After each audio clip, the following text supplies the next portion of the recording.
Good evening, everyone, and thanks for staying up with us. I'm Michael Higdon. Seabrook Island is looking to amp up the focus on flood resiliency as rising sea levels and tidal flooding continue to pose a risk. Town Council most recently approved its first ever marshfront management plan, and it's the latest in a slew of initiatives. Our Caitlin Ashbaugh explains. Seabrook Island, like most of the low country, is no stranger to flooding. Signs like those behind me warn commuters who are coming in or out of the island that despite it being a sunny day, they could end up tire deep in water. Seabrook Island Road is managed by the town.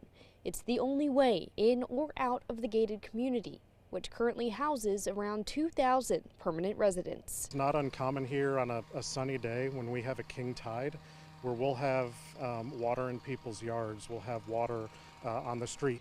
The Sea Island is surrounded on all sides by marshland and beaches, and tidal flooding can make it inaccessible. Seabrook Island does not have an in-house public safety unit, so it leans on St. John's Fire District and the Charleston County Sheriff's Office during special weather events. I wouldn't say it's a top priority, it is the top priority. It's something that impacts everyone who lives, works, visits, owns property. 9 years of Sea Island living taught Jane Cottingham caution. She said she was caught in floodwaters in 2024 and saw how it put a strain on the island and its people.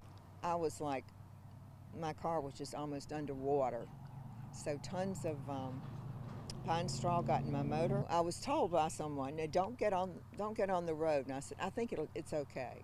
FEMA announced earlier this month it would end the Building Resilient Infrastructure and Communities program, which covered costs for flood programs across the country. Federal funding would have taken the brunt of applicable project costs, up to 75%, and more than $5 billion in grants.